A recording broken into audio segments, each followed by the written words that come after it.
और सभी पौधे भरपूर उत्पादन देते हैं। सामान्य तौर पर इनका मिनिमम उत्पादन 40-50 किलो से लेकर के मैक्सिमम उत्पादन 1.5 कुंटल पौने 2 कुंटल प्रति पौधा तक रहता है। पकने पर ये अंदर से सिंदूरी लाल रंग के और इनका स्वाद बहुत ही मीठा होता है।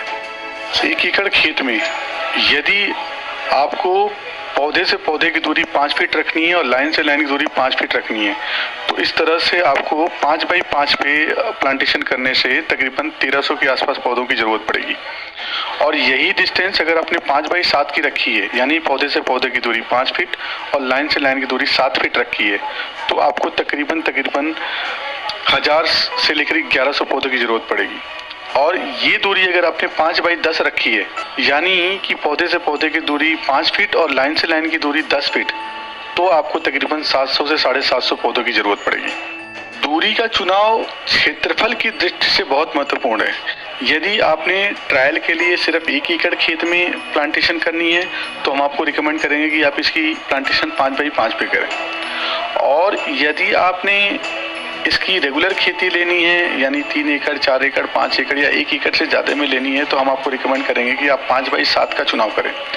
और अगर और बड़े पैमाने पे आप करते हैं 10 एकड़ 15 एकड़ 20 एकड़ इस तरह से, तब हम आपको रिकमेंड करेंगे कि आप इसका 5 बाई 10 का चुनाव करें। मुख्य कारण इसका ये है कि अगर आप लाइन से लाइन के बीच में दूरी रखेंगे, तो बीच में छोटा वाला ट्रैक्टर चलेगा, जिससे खरपतवार के नियंत्रण में, दवाइयाँ लगाने में, खाद लगाने में काफ़ी आपको आसानी होगी और लेबर खर्च कम से कम होगा। पपीते के केस में एक खास बात का और आपको ध्यान रखने की ज़रूरत पड़ेगी कि शुरुआती दौर में जब इसकी प्लांटेशन होती है, तो इसमें पौधों की मोर्टेलिटी काफ़ी ज़्यादा होती है, यानी पौधे लगाने के बाद तकरीबन 10 से 15 दिन के भीतर बड़े पैमाने पे गल के मरते हैं। तो आप मान के चलिए, मोटा मोटा मैं आपको बता दूं तो 20 से लेकर के 25%, 30%, कई बार 40%, 50% तक भी देखा गया है कि पौधे गल जाते हैं। और गलने का सबसे बड़ा कारण ये होता है कि पानी का असंतुलन। अगर पानी असंतुलित लग गया तो पौधा गल जाता है, सरवाइव नहीं करता। और पानी अगर संतुलित लगा है स्टार्टिंग फेज में, तो पौधे के सरवाइव करने के चांसेस बढ़ जाते हैं। तो इस केस में प्रोडक्शन हैम्पर ना करे या बाद में पौधों के मरने की वजह से खेत खाली ना रहे, उसके लिए हम आपको रिकमेंड करेंगे कि जब आप पौधों का ऑर्डर करें तो फर्ज करें कि आप 5 बाई 7 पे प्लांटेशन करना चाहते हैं, तो 1100 के आसपास प्लांटेशन होगी आपकी पौधों की। तो यानी 1100 प्लस कम से कम 30%, 25 से 30% पौधों को आप एक्स्ट्रा ऑर्डर करके चले। प्लांटेशन के टाइम जो एक्स्ट्रा पौधे आपने मंगाए हैं उसको साइड में कहीं रखवा लें, और जब जैसे जैसे उसमें मोर्टेलिटी आती है, कुछ पौधे खराब होते हैं, गलते हैं, तो ताकि उसको रिप्लेस किया जा सके। अब तक जो हमने देखा है, आप विश्वास नहीं करेंगे, पपीता एक ऐसी फसल है जिसमें प्रॉफिट मार्जिन बहुत ज़्यादा है। 2019 में कोविड-19 से जस्ट पहले वाले साल में पपीते ने अपने 10 साल के रिकॉर्ड को तोड़ा था। जो पपीता कभी 30 रुपया किलो को क्रॉस नहीं करता था, वह 60 रुपया किलो तक मंडी के रेट पे बिका था। मतलब 15 टन की जो गाड़ी खेत से 2 लाख रुपए, 2.25 लाख रुपए, 2.5 लाख रुपए या मैक्सिमम 3 लाख रुपए तक हम खेत से उठाते थे, वह गाड़ियां 8-8 लाख रुपए, 9-9 लाख रुपए देकर खेत से उठी थी। अभी की कोविड-19 वाले साल में, यानी 2020 में, जबकि प्रोसेसिंग यूनिट्स, पल्प और जूस बनाने वाली फैक्ट्रियां अपनी पूरी क्षमता के साथ काम नहीं कर रही थी, इंटरनेशनल ट्रेड बंद था, कुछ भी एक्सपोर्ट नहीं हो रहा था, लोग अपने घरों में बंद थे, मंडियां पूरी फ्लो में काम नहीं कर रही थी, तब भी यह पपीता मार्च से लेकर के नवंबर तक 25 से 30 रुपए किलो तक बिका है। पपीते में प्लांटेशन के दूसरे तीसरे महीने में फ्लावरिंग फ्रूटिंग स्टार्ट हो जाती है, और प्लांटेशन के 10 से 11वें महीने में आपकी तोड़ाई मिलनी शुरू हो जाती है। यह वैरायटी दूसरे महीने से ही, जब ये फ्लावरिंग फ्रूटिंग में आएगी, लगातार तीसरे महीने, चौथे महीने, 5वें, 6वें, 7वें, 8वें, 9वें, 10वें, 11वें, 12वें, 13वें, ये लगातार हर महीने फ्लावरिंग और फ्रूटिंग में रहेगा।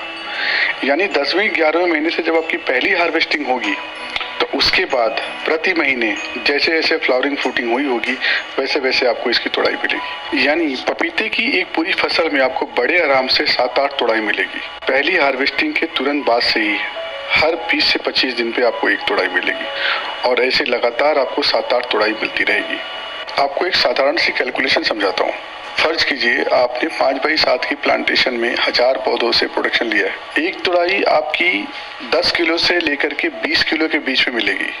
यानी कि जब वो पौधे की दूसरे महीने से फ्लावरिंग स्टार्ट हुई होगी तो हर महीने जिस हिसाब से फ्लावरिंग और फ्रूटिंग सस्टेन हुई होगी उस हिसाब से आपको प्रोडक्शन मिलेगा। यानी 10 किलो से लेकर के 20 किलो के बीच में आप 15 किलो का एवरेज मानिए। 15 किलो का एवरेज अगर आप लेके चलते हैं पर पौधे पे तो 1000 पौधों पे ये हिसाब बनता है 15,000 किलो का, यानी 15 टन की एक गाड़ी आपकी बन जाएगी। और पपीते का जो रेट होता है वो 10 रुपए से लेकर के 30 रुपए के बीच का एक साधारण रेट होता है। तो मैं नहीं कहता कि आप 20 किलो का कैलकुलेशन निकालें, 30 रुपए का निकालें या जो है कि इस तरह से उसके ऊपर जाएं। एक्सेप्शनल केस को मत लीजिए, आप सिंपल सा मिनिमम 10 रुपए के रेट पे कैलकुलेट करिए। 15 टन की गाड़ी अगर आपने 10 रुपए के हिसाब से कैलकुलेट करी तो 1.5 लाख रुपए की गाड़ी बनती है वो। और 1.5 लाख रुपए की अगर आपकी एक कटिंग बनती है तो ऐसी 7 कटिंग आपको मिलेगी। मैं कहता हूँ कि 7 कटिंग को छोड़ के अगर आप मिनिमम 5 कटिंग पे भी कैलकुलेट करें तो बड़े आराम से 5 कटिंग का 1.5 लाख रुपए के हिसाब से 7.5 लाख रुपए कहीं नहीं जाता है। ये है पपीते की खेती से एक मिनिमम इनकम जब आपने कैलकुलेट करी है। अगर आपका प्रोडक्शन अच्छा निकलेगा, रेट अच्छा मिलेगा तो फिर तो कैलकुलेशन ही डिफरेंट होगी। और किसान बंधुओं के साथ जो सबसे बड़ी समस्या जाती है, पैदा तो वो कर लेते हैं लेकिन बेचने की सबसे बड़ी समस्या जाती है। बेचने के लिए जब कोई इस तरह से बिचौलिया आता है खेत पे तो वो रेट सही नहीं लगाता। मान लीजिए मंडी का रेट आपका 15 रुपए का चल रहा है तो 15 रुपए का रेट कभी भी नहीं लगाएगा।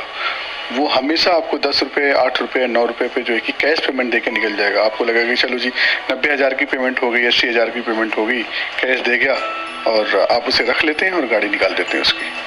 लेकिन ये तरीका बिल्कुल गलत है। अब इसी 80,000 की गाड़ी को वहां से आपको उठा करके बड़े आराम से 1.5 लाख, 1.80, 1.25, 2, 2.25 में निकाल करके आपकी मलाई खा लेता है वो। जबकि हमारे साथ ऐसा नहीं है।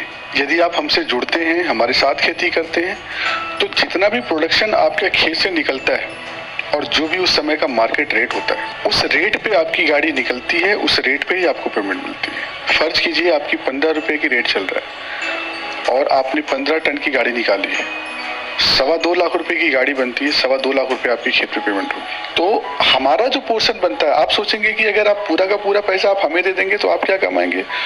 तो हमारी जो कमाई है वो आपसे फसल उठाने के बाद है। उसको फिर वो प्रोसेसिंग यूनिट में जाएगा, वो चेरी पल्प बनाने की यूनिट में जाएगा या दूसरे हमारे जो क्लाइंट हैं उनको सप्लाई होगी। हमारी कमाई उस मंडी के रेट पे उठाने के बाद की होगी, बट आपको पूरा का पूरा मंडी का रेट मिलेगा। ये इस बात की सुनिश्चितता हम करके चलेंगे कि आपको किसी भी प्रकार का रेट को लेकर के नुकसान नहीं जाएगा। अगर मैं लागत की बात करूं तो ये मान के चलिए कि प्रति एकड़ में अगर आप प्लांटेशन में जाएंगे तो सिर्फ पौधे का बड़े आराम से 25,000 रुपए से लेकर के 35,000 रुपए के बीच का खर्चा आएगा। ये है आपकी पौध का। और अगर मैं खाद की, दवाइयों की बात करूं तो इसका जो खर्चा जाएगा वो बड़े आराम से 20,000 रुपए के आसपास है, वो कहीं नहीं गया। और अगर लेबर की बात करूं तो लेबर भी आपकी बड़े आराम से 15 से 20,000 रुपए की लेबर लगनी है। यानी 30-35,000 रुपए की पौध, 20,000 रुपए की खाद दवाई, 50-55,000 रुपए और आपकी 20,000 रुपए की लेबर जोड़ लीजिए तो 50-55, 20-75, तो ये 70-75,000 रुपए की लागत है। इस पूरी लागत में आपको बड़े आराम से 7.5 लाख रुपए, 8 लाख रुपए, 9 लाख रुपए, 10 लाख रुपए, डिपेंड करता है कि जैसा आपको रेट मिलेगा। आप लागत घटाएंगे, आप 70,000, 75,000 के बजाय पूरी 1 लाख रुपए की लागत डाउन करिए। 7.5 लाख रुपए भी अगर आपने बनाए हैं तो 1 लाख घटा के आपको 6.5 लाख रुपया बड़े आराम से आपको मिल जाता है। तो ये है पपीते की कैलकुलेशन। 60-70 हजार रुपए की लागत में बड़े आराम से 6 से 7 लाख रुपए मिनिमम है। ये मिनिमम कमाई आप कर सकते हैं।